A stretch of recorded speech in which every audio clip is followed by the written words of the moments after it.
Merci d'avoir choisi TV5 Monde. Bienvenue si vous nous rejoignez dans 64 minutes. C'est l'heure du rappel des titres avec d'abord la veille d'élection en Algérie. La présidentielle, c'est demain. 23 millions d'électeurs s'apprêtent à choisir leur nouveau président. Malgré son état de santé très fragile, Abdelaziz Bouteflika fait figure de grand favori. À 77 ans, il a une nouvelle fois été adoubé par la puissante institution militaire pour briguer un 4e mandat.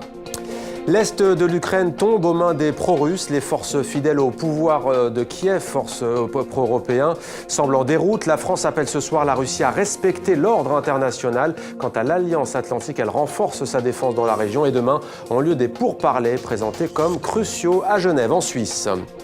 Et puis une sortie scolaire qui tourne à la tragédie en Corée du Sud. Un bateau transportant 470 personnes a fait naufrage au sud de la péninsule. Et il y a au moins 3 morts et près de 300 disparus, des lycéens pour la plupart.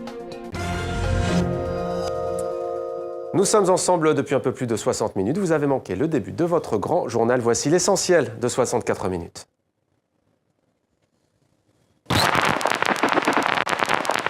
Quelques 300 personnes manquent à l'appel, malgré les efforts des sauveteurs, navires, hélicoptères et plongeurs qui s'activent depuis le matin autour du ferry. C'est une véritable tragédie qui s'est déroulée ce mercredi au large de la Corée du Sud. Un petit peu d'inquiétude ne se fait pas autour de la question de savoir qui sera élu président, mais plutôt est-ce que le scrutin se déroulera demain dans le calme ou est-ce qu'il y aura du grabuge ?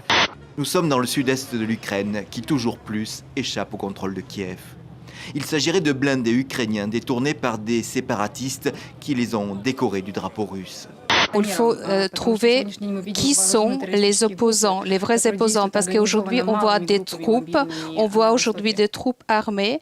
Ce sont des militaires qui sont à l'est du pays. Le gouvernement congolais a récemment donné son feu vert à une société britannique, la Soko International, pour des travaux de prospection. Troublante coïncidence, Emmanuel de Mérode rentrait de Goma où il venait de déposer sur le bureau du procureur un rapport accablant visant la société britannique. On s'attaque à un homme qui essaie de sauver la biodiversité, et pas seulement cela, qui développe toute la région. Le parc des Virunga est le principal employeur du Nord Kivu pour le moment. Emmanuel de Mérode a construit des centrales hydroélectriques, il rénove des routes, il construit des dispensaires. L'Écosse est-elle viable économiquement ?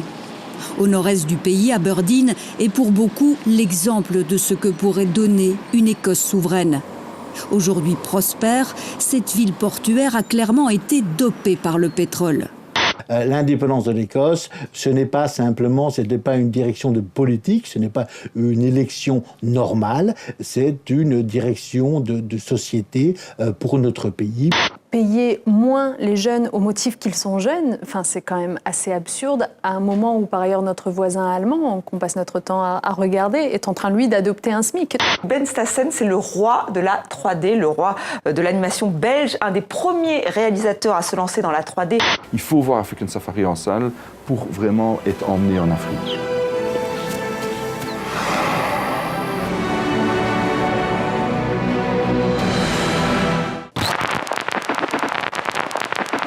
Et comme tous les jours, une pensée pour tous les otages dans le monde et notamment les ressortissants français détenus en Syrie ou encore au Sahel.